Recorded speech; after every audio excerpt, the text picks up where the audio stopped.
ایک حدیث میں ہے کہ ایک جمعہ سے دوسرا جمعہ، ایک رمضان سے دوسرا رمضان سارے گناہوں کا کفارہ بن جاتے ہیں۔ جو گناہ معاف ہوتے ہیں وہ کون سے ہوتے ہیں؟ یہ حدیث جو آپ نے لکھی ہے یہ صحیح مسلم کے اندر ہے، اس میں الفاظ کچھ اور بھی ساتھ لکھے ہوئے ہیں، وہ اگر آپ غور سے پڑھیں گے نا تو آپ کو پتہ چل جائے گا کہ کون سے گناہ معاف ہوں گے۔ اس میں الفاظ ہیں اگر کبیرہ گناہوں سے بچا جائے، حدیث سٹارٹ اس سے لیتے، اگر کبیرہ گناہوں سے بچا جائے تو ایک نماز سے دوسری نماز، ایک جمعے سے دوسرا جمعہ اور ایک رمضان سے دوسرا رمضان درمیان کے گناہوں کا کفارہ بن جائیں گے۔ تو جب بول دیا کبیرہ گناہوں سے تو اس کا مطلب ہے کہ ایک نماز سے دوسری نماز، ایک جمعے سے دوسرا جمعہ، ایک رمضان سے دوسرا رمضان صرف چھوٹے گناہوں کا کفارہ بن سکتے ہیں، کبیرہ گناہوں کا نہیں۔ سب سے بڑا کبیرہ گناہ شرک کے بعد نماز کو چھوڑنا ہے۔ سورہ روم کی آیت نمبر 31 ہے، منیبین الیہ، رجوع لاؤ اس کی طرف، وَأَقِیمُوا الصَّلَاةَ، اور نماز کو قائم کرو، وَلَا تَكُونُوا مِنَ الْمُشْرِكِينَ، اور دیکھنا شرک کرنے والوں میں شامل نہ ہونا۔ گویا کہ نماز چھوڑنے والا شرک کرنے والی کیٹیگری میں فال کرتا ہے۔ یہ مشرکین کی عادت ہے کہ وہ نماز نہیں پڑھتے، بالکل واضح ہے۔ اور کیا ہے؟ پاکستان کے شناختی کارڈ میں نماز چھوڑنے والا مسلمان ہے نا، قرآن تو کہہ رہے کہ مشرک نہ ہو جانا نماز کو چھوڑ کے، اور مسلم شریف کی حدیث تو اس کو بریف کرتی ہے۔ صحیح مسلم میں 246 نمبر حدیث ہے انٹرنیشنل نمبر کے مطابق کہ بندے کے کفر اور ایمان، شرک اور اسلام کے درمیان فرق نماز ہے۔ اب اس سے بڑھ کے کیسے سمجھایا جا سکتا ہے؟ مسلم شریف میں عبداللہ ابن مسعود رضی اللہ تعالیٰ عنہ کی ایک حدیث ہے بڑی رکت انگیز۔ وہ کہتے ہیں کہ یہ جماعت کے ساتھ نماز پڑھنا یہ تمہارے نبی کی سنت خدا ہے جو اللہ تعالیٰ نے تمہارے نبی کو گفٹ دی ہیں، اس پہ چلو گے تو تمہارے لیے اللہ کی رحمتوں کا نزول ہوگا۔ رسول اللہ کے زمانے میں صلی اللہ علیہ وآلہ وسلم اگر کوئی شخص بیمار بھی ہوتا اور وہ 2 بندوں کے سہارے مسجد میں آ سکتا تو وہ نماز مسجد میں ہی پڑھتا تھا، کہیں اسے منافق نہ شمار کر لیا جائے۔ یعنی اس زمانے میں اگر کوئی بیمار بندہ بھی نماز چھوڑتا تھا تو یہ ڈرتا تھا کہ اگر میں مسجد میں نہ گیا تو لوگ سمجھیں گے کہ اس نے کلمہ اوپر سے پڑھا ہوا ہے، کیونکہ اگر مسلمان ہوتا تو مسجد میں آ کے نماز پڑھتا۔ ان کو کیا پتا تھا کہ کروڑوں مسلمان ایسے بھی پاکستان میں آنے والے ہیں کہ جو اپنے آپ کو صحابہ اور اہل بیت سے بڑا عاشق رسول کہیں گے، جس کا سب سے بڑا ثبوت ہے کہ وہ میلاد کے جلسوں میں تو نکلیں گے، جلوسوں میں، نماز کے لیے نہیں نکلیں گے۔ 12 ربیع الاول کے جلوسوں میں آپ رش دیکھ لیں اور مسجد میں رش دیکھ لیں تو آپ کو پتہ چل جائے گا۔ وہ جلوس ایگزیکٹلی کئی جگہوں پر ظہر کے وقت ختم ہو رہے ہوتے ہیں، ہونا تو چاہیے کہ وہاں جہاں پہ وہ جلوس ختم ہوا ہے وہاں مسجد میں جوتیوں والی جگہ پہ بھی جگہ نہ ملے، لیکن نہیں، لوگ اپنے اپنے گھروں میں چلے جاتے ہیں۔ نماز تو قسمت والوں نے پڑھنی ہے۔ جامعہ ترمذی میں حدیث ہے، ہمارا اور منافقین کا عہد نماز کی بنیاد پہ قائم ہے، جس نے نماز جان بوجھ کے چھوڑ دی اس نے کفر کیا۔ اور جامعہ ترمذی میں حدیث ہے، عبداللہ بن شقیق تابعی کہتے ہیں کہ صحابہ کرام علیہم رضوان تارک الصلاح کے علاوہ کسی کی تکفیر نہیں کرتے تھے، یعنی نماز چھوڑنے والے کو وہ کافر سمجھتے تھے۔ اتنا سینسٹیو ایشو ہے نماز کا۔ تو لہٰذا اگر کسی کے دماغ میں ہے نا کہ میں ایک جمعہ پڑھوں اور آگے سے دوسرا جمعہ پڑھوں اور بیچ کے سارے میرے گناہ معاف ہو جائیں، اس حدیث کے تحت نہیں، نماز چھوڑنا خود کبیرہ گناہ ہے۔ اور مسلم کی حدیث سٹارٹ اس سے ہو رہی ہے کہ اگر کبیرہ گناہوں سے بچا جائے تو ایک نماز سے دوسری نماز اور ایک جمعے سے دوسرا جمعہ اور ایک رمضان سے دوسرا رمضان درمیان کے گناہوں کا کفارہ ہے، ادروائز کوئی نہیں۔ تو اب جس نے نماز چھوڑ دی اس نے کبیرہ گناہ کیا۔ اب یہ بھی ایک بڑی تلخ حقیقت ہے اور آپ سمجھ لیں ایک پریشان کن بات ہے ایک مسلمان کے لیے کہ ہمیں جتنے نون گناہ ہیں نا جو ہم جانتے ہیں ہمارے علم میں، وہ سارے ہی کبیرہ ہیں۔ بخاری مسلم میں درجنوں احادیث ہیں، مشکات کی پہلی جلد میں آپ کو گناہ کبیرہ کا بیان ایک پورا چیپٹر ملے گا، اس میں انہوں نے بخاری مسلم کی وہ ساری حدیثیں جمع کی ہیں کہ وہ بڑے بڑے گناہ کون سے ہیں۔ شرک، نماز چھوڑنا، زنا، چوری، شراب نوشی، جادو کرنا، ماں باپ کی نافرمانی کرنا، غیبت، چغلی، کسی کی دل آزاری کرنا. منتصر جن نے تو انہوں پتا نہیں نا، لسٹ بنا لو 15-20 دی، انہیں کوئی بھی گناہ ایسا نہیں ہے جو نماز پڑھنے سے معاف ہو جب تک کہ کوئی توبہ نہ کر لے. اب آپ سوچ رہے ہوں گے اگر نماز سے معاف نہیں ہو تو کیا کریں؟ توبہ کریں، توبہ سے معاف ہو جائے گا. اور توبہ پاکستانی نہیں کہ توبہ کر کے پھر کام چک کے رکھیے، نہیں، توبۃ نصوحا، ایسی توبہ جو آگے کو نصیحت ہو جائے، ایسی توبہ ہو جائے. توبوا الی اللہ توبۃ نصوحا، اللہ کی طرف توبہ کرو جو آگے کو نصیحت ہو جائے. لیکن بعض اوقات انسان نفس سے مغلوب ہو کے دوبارہ سے گناہ کر بیٹھتا ہے. اس وقت تو اس کی نیت نہیں ہوتی کہ میں توبہ اس لیے کروں کہ دوبارہ کر لوں گا. پھر بھی کبھی کبھار ایسا ہو جائے تو توبہ کا دروازہ کھلا ہے. انسان نے بہرحال جو کوئی بھی جرم کرے اس نے اللہ کے دامن کرم میں ہی پناہ لینی ہے. اللہ سے تو ہم اپنے آپ کو بے نیاز نہیں کر سکتے، لہذا توبہ کا سلسلہ جاری رکھنا ہے. وہ جامعہ ترمذی میں حدیث ہے کہ موت کے غرغرے سے پہلے پہلے توبہ قبول ہے. لیکن اب کسی کو پتا تو نہیں کہ وہ ایک دم موت کس وقت آ جائے. اچانک ہارٹ فیلئر ہو سکتا ہے، روڈ ایکسیڈنٹ ہو سکتا ہے، ایئر کریش میں لوگ مر جاتے ہیں، اور کئی ایک ایشوز لوگوں کے ساتھ ہو جاتے ہیں. ان کو موقع ہی نہیں ملتا توبہ کرنے کا. توبہ کو حرز جاں بنائیں، اللہ کی طرف رجوع لاتے رہیں، اور کبھی بھی اللہ تعالیٰ کے حوالے سے اپنے آپ کو بے نیاز نہ کریں. چاہے کوئی کتنا ہی نیکوکار ہو، شریعت کا پابند ہو، گناہوں سے بچنے والا ہو، توبہ تو اس کی بھی ضرورت ہے. نبی الاسلام جب اس کی ترغیب دلا رہے تھے تو بخاری کے الفاظ ہیں کہ بے شک میں بھی اپنے رب سے روزانہ 70 دفعہ توبہ کرتا ہوں. یعنی یہ 70 کا عدد جو ہے نا عربی میں کثرت کے لیے آتا ہے. یہ ضروری نہیں کہ 70 دفعہ کرتے ہوں گے، مراد یہ ہے کہ 100 دفعہ بھی ہو سکتا ہے، 1000 دفعہ بھی ہو سکتا ہے. تو چلے اگر کسی نے 70 بھی لینا ہے تو 70 بھی بہت بڑی ڈیجٹ ہے. باقی ہمارے صبح و شام کے اذکار میں 100 دفعہ توبہ جو ہے وہ موجود ہے. بخاری اور مسلم دونوں میں حدیث ہے، استغفر اللہ و اتوب الیہ. اس کے علاوہ صحیح بخاری میں جو سید الاستغفار ہے، جو صبح کے وقت پڑھ لیں تو شام تک اگر فوت ہو گیا تو جنت میں جائے گا، شام کو پڑھ لیا تو صبح تک فوت ہو گیا تو جنت میں جائے گا.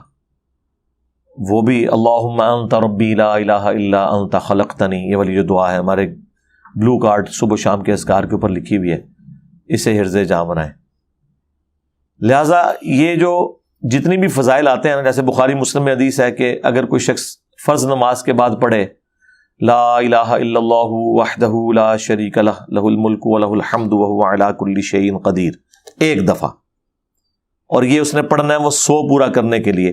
اور اس کے ساتھ 33 دفعہ سبحان اللہ، 33 دفعہ الحمدللہ، اور 33 دفعہ اللہ اکبر پڑھے. یہ 99 ہو گیا، اور ایک دفعہ یہ پڑھ لے یہ 100 پورا ہو گیا.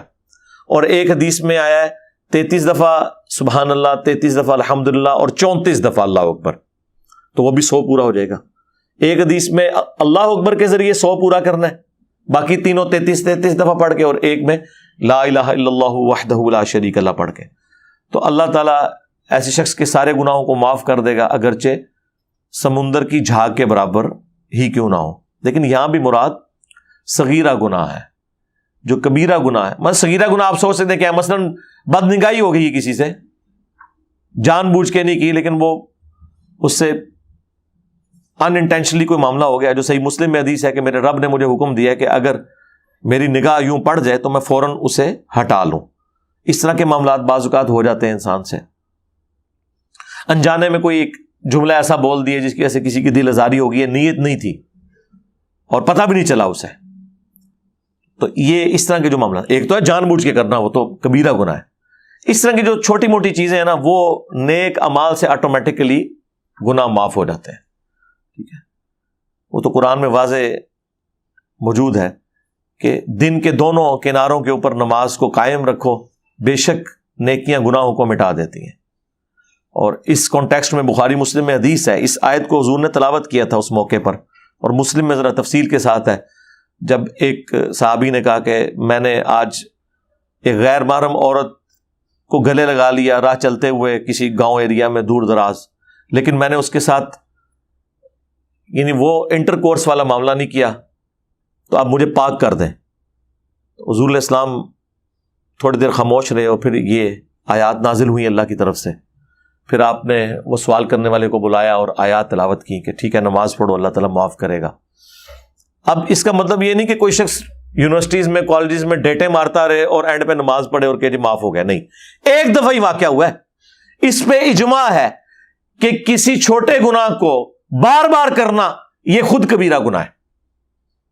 یہ ذہن میں رکھیے گا. ایک ان انٹینشنلی ایک چیز ہوگی وقتی طور پر, ایک پورے پلان کے ساتھ آپ بار بار کرتے ہیں کہ خیر ہے اس میں کیا حرج ہے. تو اس میں بھی اجماع ہے کہ جو چھوٹے گناہ لوگ تصور کیے ہوئے ہوتے ہیں ان کو پوری انٹینشن کے ساتھ بار بار کرنا یہ بھی کبیرہ گناہ ہے. اور یہ توبہ والا بھی جو کانسیپٹ ہے نا پاکستان میں, یہ مجھے نہیں سمجھ آتی ہے کون سی توبہ انہوں نے بنائی ہوئی ہے. اللہ تعالیٰ تو جو توبہ کا کانسیپٹ بیان کرتا ہے نا وہ تو یہ ہے کہ جو شخص اپنے گناہ کے اوپر شرمندہ ہو, اس کے بعد اللہ کی طرف رجوع لائے اور اپنی اصلاح کر لے تو تب اس کی توبہ قبول ہوگی. یہ سورۃ النساء میں بھی اللہ تعالیٰ نے فرمایا, سورۃ النحل کے اندر تو بڑی شان کے ساتھ بالکل اینڈ پہ جا کے آتی ہیں, پارہ نمبر 14 کے اینڈ کے اوپر جہاں سورہ النحل جو ہے وہ کنکلوڈ ہو رہی ہے. تو آپ کو پتہ چل جائے گا قرآنی توبہ میں اور پاکستانی توبہ میں کیا فرق ہے. زمین آسمان کا فرق ہے سرکار, پتہ نہیں ہمیں کون سا. یہ آیت نمبر ہے 119. ثم ان ربک للذین عملوا السوء بجہالہ, پھر اس کے بعد بے شک تمہارا رب ان لوگوں کے حق میں جو کہ جہالت کی وجہ سے, کمزوری کی وجہ سے گناہ کر بیٹھے, ثم تابوا, پھر اس کے بعد توبہ کر لیں, من بعد ذالک, اس گناہ کے فوراً بعد, واصلحوا, اور اپنی اصلاح کر لیں. یہ اصل چیز ہے. توبہ یہ نہیں ہے کہ ایک کام ہوا تو 100 تسبیح پھیر دی توبہ کی, نہ, اصلاح کریں کہ واقعی نماز چھوڑی تھی اب نہیں چھوڑوں گا, روزے چھوڑے تھے اب نہیں چھوڑوں گا, زکوٰۃ میں نے ڈنڈی ماری تھی اب نہیں ماروں گا, کم تولتا تھا اب یہ حرکت نہیں کروں گا. ان ربک من بعدھا لغفور رحیم. دیکھ لیں, شکر ہے عربی اور اردو میں کوئی فرق نہیں, کیونکہ اردو کی ماں عربی ہے. یہ وہ سارے الفاظ ہیں, ان ربک, بے شک تیرا رب, من بعدھا, اس کے بعد, لغفور رحیم, ضرور بخشنے والا مہربان ہے. کس کے بعد؟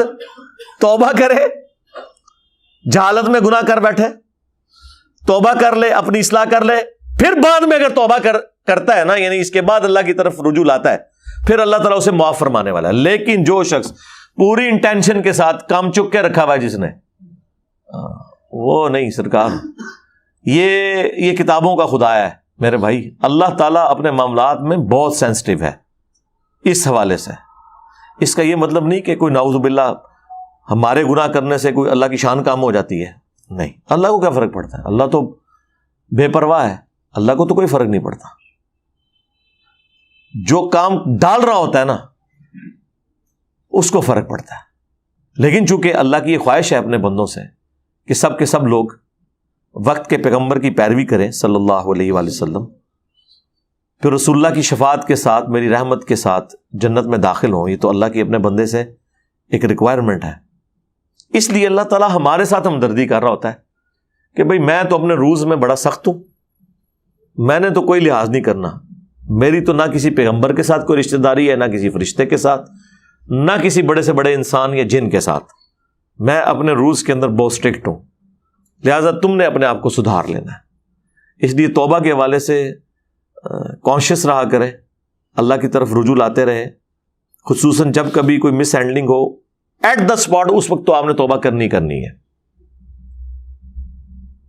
ایک اور آیت ہے سورہ النساء کی, میں وہ بھی یہاں پہ کور کر دیتا ہوں, وہ بھی بڑی رکت انگیز ہے. لیکن سرکار یہ تو ان لوگوں کے لیے نا جو قرآن پڑھتے ہیں, جنہوں نے قرآن کبھی کھولا ہی نہیں ہے, جن کو یہ پتہ ہی نہیں ہے کہ اللہ تعالیٰ کی اپنے بندوں سے کیا ڈیمانڈ ہے. آیت نمبر ہے 17. انما التوبۃ علی اللہ, اللہ تعالیٰ کے ذمہ کرم پہ ہے ایسے لوگوں کی توبہ قبول کرنا. اللہ دیکھیں اپنے اوپر خود واجب کر رہا ہے. اللہ بھی کوئی چیز واجب کر سکتا ہے؟ اللہ کہتا ہے یہ میرے اوپر ذمہ داری ہے کہ میں ایسے لوگوں کی توبہ ضرور قبول کروں گا. یعملون السوء بجہالہ، جو جہالت کی وجہ سے اگنورنس میں گناہ کر بیٹھے. اچھا قرآن تو جان بوجھ کے گناہ والے معاملے کی طرف جاتے ہی نہیں. قرآن تو کہتا ہے بھول کے کر لیا. ہو اللہ کا بندہ، پیغمبر کا ماننے والا صلی اللہ علیہ وآلہ وسلم، اور اتنی دلیری دکھائے کہ گناہ کر بیٹھے. ثم یتوبون من قریب، پھر فوراً ہی توبہ کر لے. من قریب، ایک قریب اردو میں بھی استعمال ہوتا ہے. فَأُولَٰئِكَ يَتُوبُ اللَّهُ عَلَيْهِمْ، تو ایسے لوگ ہیں جن کی طرف اللہ تعالی رجوع فرمائے گا، ان کی توبہ قبول کرے گا. اچھا اللہ کا بھی نام ہے التواب. بندہ بھی توبہ کرتا ہے اور اللہ بھی توبہ کرتا ہے. بندے کی توبہ یہ ہے اللہ کی طرف رجوع لانا گناہ کر کے، اور اللہ کی توبہ یہ ہے کہ اللہ تعالی بندے کی طرف رجوع لاتا ہے کہ اچھا اب آ گیا تو چل تجھے معاف کیا. توبہ کا معنی جو ہے وہ ہے رجوع لانا. بندہ اللہ کی طرف لاتا ہے، اللہ بندے کی طرف. وَكَانَ اللَّهُ عَلِيمًا حَكِيمًا، اور اللہ تعالیٰ علم والا، حکمت والا، یعنی اسے پتہ سب کچھ ہے، حکمت ہے کہ ڈھیل دیتا ہے.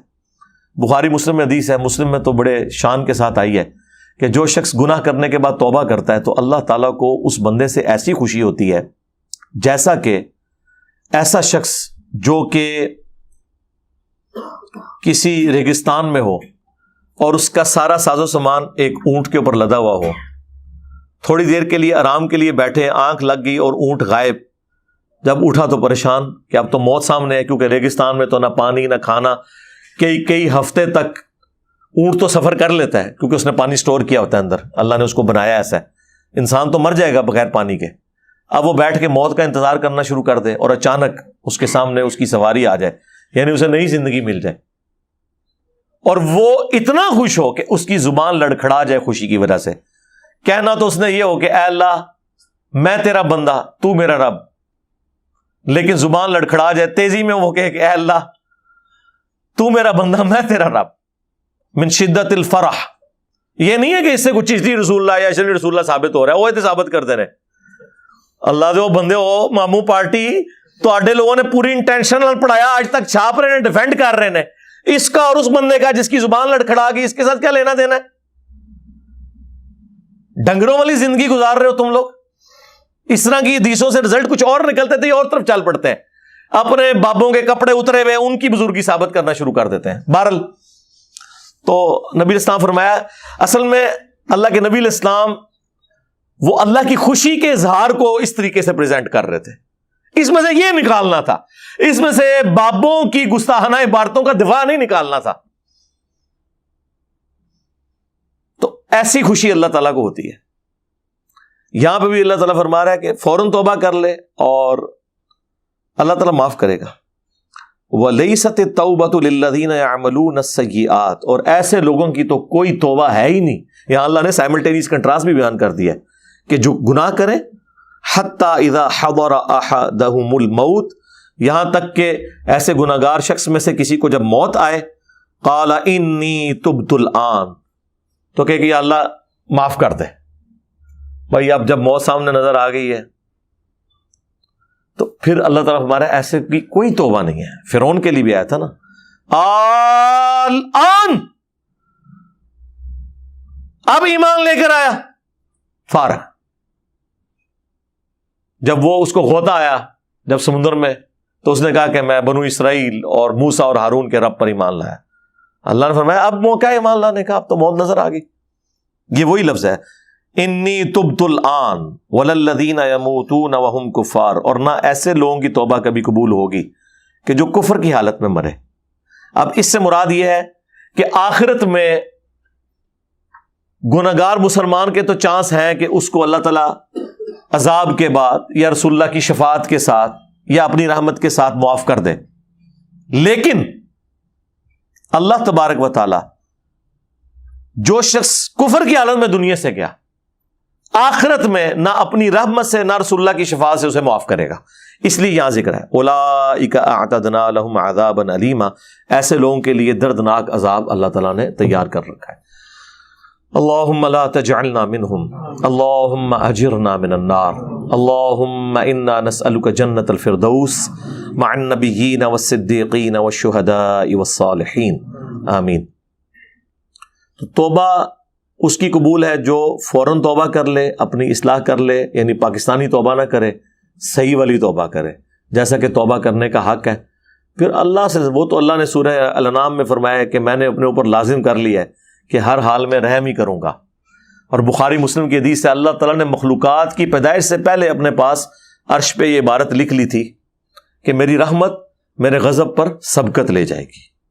اب دیکھیں یہ کتنا بڑا ایسٹ ہے ہمارے لیے، اللہ کی رحمت اور غضب برابر بھی ہوتے تب بھی ہم مارے جاتے۔ وہی گل عدل کریں تے تھر تھر کمن اچیاں شانہ والے، فضل کریں تے بخشے جاون میں ورگے منہ کالے۔ یعنی اگر تو عدل کرنے پہ آئے تو بڑی بڑی شانوں والے بھی نفسی نفسی کر رہے ہوں گے قیامت کے دن، اور اگر تو فضل کرنے پہ آئے تو ہمارے جیسے گناہگار بھی، ان کے لیے بھی معافی کی کوئی صورتحال بن جائے گی۔ صرف اعمال نہیں رحمت بھی، صرف رحمت نہیں اعمال بھی۔ یہ ہو نہیں سکتا کوئی کسان جو ہے وہ اپنی زمین میں ہل نہ چلائے اور بیج نہ بوئے اور کہے کہ رحمت کی وجہ سے خود بخود گندم نکل آئے گی، یعنی بارش کی وجہ سے۔ بارش کی وجہ سے گندم کی فصل اسی کی نکلے گی جس نے ہل چلا کر بیج بویا ہوگا، اور صرف بیج بونے سے بھی کچھ نہیں ہونا جب تک کہ رحمت نہ ہو۔ اسی لیے بخاری مسلم میں حدیث ہے، نبی علیہ السلام نے فرمایا کوئی شخص بھی محض اپنے اعمال کی بنیاد پہ جنت میں داخل نہیں ہو سکتا۔ ایک صحابی نے جرأت کر کے پوچھا یا رسول اللہ آپ بھی، آپ سے زیادہ پرفیکٹ اعمال کسی کے نہیں؟ آپ نے فرمایا ہاں میں بھی، جب تک میرے رب کی رحمت مجھے ڈھانپ نہ لے۔ دیکھیں حضور نے اپنے آپ کو کتنا نیچے کیا، کیونکہ اللہ کے ساتھ بات ہو رہی تھی، یہ بات کرنے والے اللہ کے پیغمبر تھے۔ یہ کون سا کوئی ایسا صوفی تھا جڑا جی چھڑ دو عبد القادر پہ گیا جی، ہاں یہی پہننے نے۔ پیغمبروں کا ایٹیچیوڈ یہی ہوتا ہے کہ جب تک میرے رب کی رحمت مجھے ڈھانپ نہ لے میں بھی جنت میں نہیں جاؤں گا۔ پیغمبر یہ نہیں کہتے کہ میں ادھر تک جانا ہی جب تک میں سارے اپنے مرید نال نہ لے جاؤں۔ پیغمبروں کو تو اللہ کا تعارف ہے، ان جاہلوں کو تو تعارف ہی نہیں نا۔ ایک جاہل آدمی جس کو پتہ ہی نہیں کہ اللہ کون ہے، ٹھیک ہے، تو وہ جو مرضی بڑھ کے مارتا رہے، اسے کیا پتا کہ بھئی کس ہستی کے بارے میں بات کر رہا ہے۔ تو جاہل آدمی کی باتوں کو آپ اس طرح ہی سمجھیں جیسا یہ چرسی اور پاؤڈری اور جو نشئی لوگ ہیں نا، جو منہ میں آتا ہے بولتے ہیں، انہیں گراؤنڈ ریئلٹیز کا پتہ ہی نہیں ہے۔